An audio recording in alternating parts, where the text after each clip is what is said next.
दिल्ली के जंतर मंतर पर पहलवानों के धरने के बीच सरकार से मिला बातचीत का न्योता। खेल मंत्रालय पहुंचे खिलाड़ियों के प्रतिनिधि और खिलाड़ी। कुश्ती संघ के विरुद्ध खिलाड़ियों की शिकायत को लेकर मामला गंभीर। खेल मंत्री अनुराग ठाकुर के साथ बृजभूषण सिंह शरण की फोन पर बातचीत।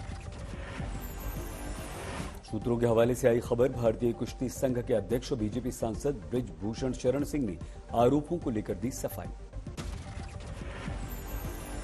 सूत्रों के अनुसार शिकायतों को लेकर नाराज है खेल मंत्रालय, हो सकती है कड़ी कार्रवाई। स्पोर्ट्स अथॉरिटी ऑफ इंडिया और खेल मंत्रालय की तरफ से बनाई जा सकती है कमेटी, पूरे मामले की जांच। दिल्ली के जंतर मंतर पर आज भी जुटे पहलवान, कुश्ती संघ के विरुद्ध दिया धरना। धरने में पुरुष महिला पहलवान शामिल। कुश्ती संघ के अधिकारियों के विरुद्ध गंभीर आरोप। पहलवान बजरंग पुनिया ने किया ट्वीट, आप सभी खिलाड़ी और कुश्ती प्रेमियों से निवेदन, कुश्ती को बचाने के लिए जंतर मंतर पर पहुंचे, खिलाड़ियों का समर्थन करें। खेल मंत्रालय ने कुश्ती संघ से मांगा जवाब, 72 घंटे का दिया अध्यक्ष को समय। दिल्ली महिला आयोग के अध्यक्ष स्वाति मालीवाल ने खिलाड़ियों से मुलाकात की, कहा हम मजबूती से आपके साथ खड़े हैं, दिलाएंगे न्याय। धरने पर बैठे पहलवानों की रणनीति, पहले 1 घंटे तक रखा उन्होंने मौन व्रत। पहलवान रवि दहिया ने कहा, इंसाफ की लड़ाई में दे हमारा साथ।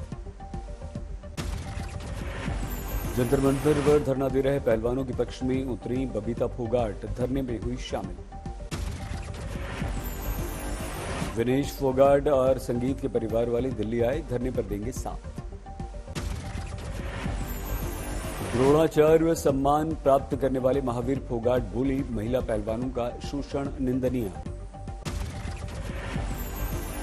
खिलाड़ियों के धरने को लेकर हरियाणा के मुख्यमंत्री मनोहर लाल खट्टर बोले, जांच के बाद होगी कार्रवाई। हरियाणा के नगर निकाय मंत्री कमल गुप्ता ने कहा, उन्हें खिलाड़ियों के धरने के बारे में कोई जानकारी नहीं। दिल्ली के जंतर मंतर पर पहुंची थी सीपीएम की नेता वृंदा करात, बजरंग पुनिया ने कहा, इसे राजनीति से दूर रखें, वृंदा को वापस लौटाया। जयपुर में कृष्ण पुनिया बैठी धरने पर, पहलवानों का किया समर्थन। 18 जनवरी से शुरू होने वाले महिलाओं के नेशनल कैंप को किया गया रद्द, कोच जितेंद्र कुमार को तुरंत कैंप से वापस जाने के दिया आदेश। जंतर मंतर पर धरना दे रहे पहलवानों के पक्ष में उतरी फोगाट, खाप बुलाई सर्व खाप पंचायत। दादरी के स्वामी दयाल धाम पर होगी पंचायत, लिए जाएंगे कई महत्वपूर्ण निर्णय। मध्य प्रदेश के पूर्व मुख्यमंत्री कमलनाथ ने कहा है, इस्तीफा और एक्शन तुरंत होना चाहिए। भूपेंद्र सिंह हुड्डा बोले, नैतिकता के आधार पर खेल मंत्री को भी दे देना चाहिए इस्तीफा। आरएलडी अध्यक्ष जयंत सिंह बोले, कुश्ती संघ की कार्यशैली और अध्यक्ष के विरुद्ध संगीन आरोप, सरकारी दबाव डालकर मामला रफा दफा किया जाता है, लेकिन युवा इस बार ऐसा नहीं होने देंगे।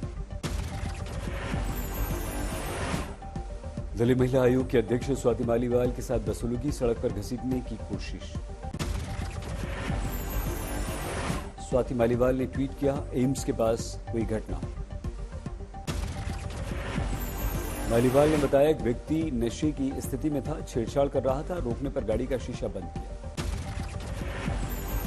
शीशे में हाथ फंस गया। 10 से 15 मीटर तक घसीटती रही स्वाति मालीवाल, इसके बाद पुलिस को उन्होंने इसकी जानकारी। पुलिस ने आरोपी हरीश चंद्र को गिरफ्तार किया, एफआईआर दर्ज।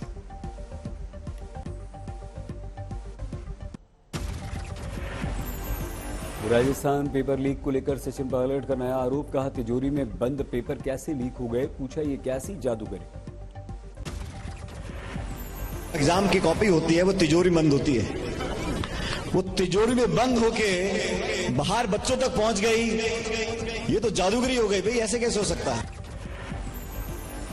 पायलट बोले, पेपर लीक के मास्टरमाइंड के विरुद्ध होनी चाहिए कड़ी कार्रवाई। यूपी मदरसा बोर्ड की मीटिंग में बड़ा निर्णय, राष्ट्रीय बाल अधिकार संरक्षण आयोग की सिफारिशों को खारिज किया।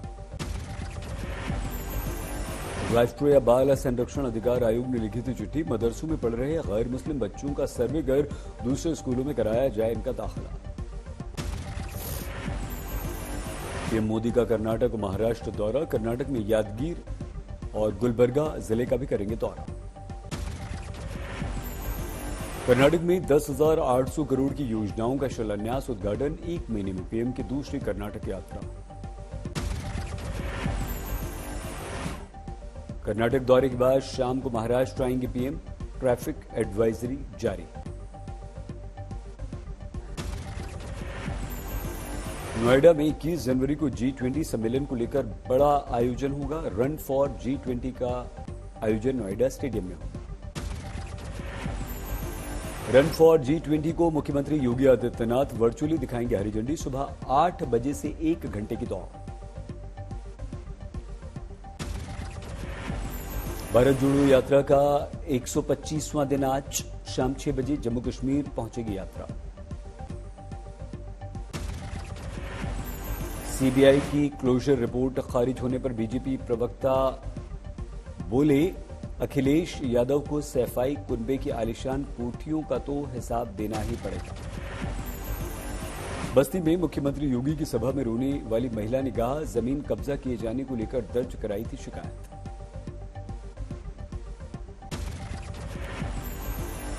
पीड़ित की शिकायत को लेकर आरोपियों की दलील, जमीन पर चल रहा मुकदमा, गाय जलाने का आरोप गलत।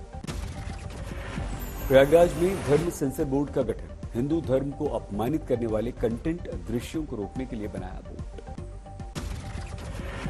बक्सर में मुख्यमंत्री के काफिले को पास कराने के लिए 15 मिनट तक रोक दी गई। 2 ट्रेनें समाधान यात्रा पर थे नीतीश। केंद्रीय मंत्री अश्विनी चौबे ने घटना पर उठाए प्रश्न, कहा इसकी उच्च स्तरीय जांच हो। नीतीश कुमार ने विवाद पर कहा, उन्हें नहीं पता था उनके काफिले के लिए ट्रेन रोकी गई।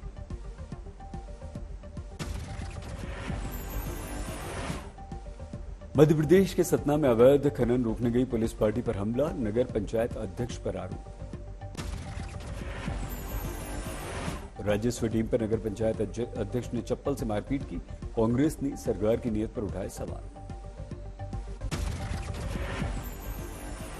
यूपी के मुरादाबाद में बुर्के को लेकर बवाल, हिंदू कॉलेज में हंगामा।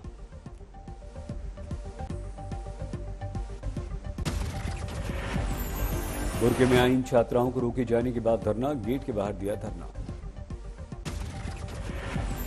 प्रिंसिपल की दलील, 15 अक्टूबर 2022 से लगा है ड्रेस कोड, सभी छात्रों के लिए अनिवार्य। बुलंदशहर में आवारा गौवंश से परेशान किसान, पशु अस्पताल के बाहर धरना। किसानों ने आवारा पशुओं को अस्पताल ले जाकर छोड़ा, कहा फसलों को कर रहे हैं बर्बाद। पहाड़ों पर जबरदस्त बर्फबारी का दौर, केदारनाथ में 3 से 4 फीट तक जमी है बर्फ। केदारनाथ धाम में बर्फबारी के चलते नीचे लौटे मजदूर, धाम में चल रहे कार्य पर बर्फबारी का असर। मौसम साफ होने पर ही लौटेंगे मजदूर, मार्च से धाम में दोबारा पुनर्निर्माण कार्य होगा शुरू। बर्फबारी के चलते केदारनाथ धाम में बिजली और पानी की कमी, फिलहाल धाम में आईटीबीपी के कुछ जवान और साधु संत ही हैं मौजूद।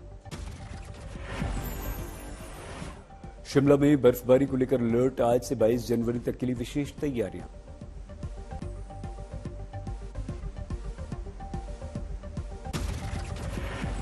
लद्दाख में हाड़ कपाने वाली ठंड, द्रास का न्यूनतम तापमान -29.2 डिग्री दर्ज।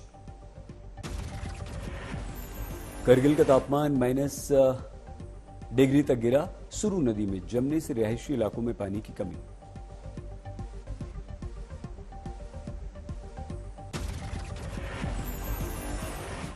एक महीने तक करगिल में पड़ती है कड़ाके की ठंड, अधिकतर इलाकों में पानी की कमी हो जाती है। मौसम विभाग के अनुसार लेह करगिल में आज से 21 जनवरी तक हल्की बर्फबारी भी होगी।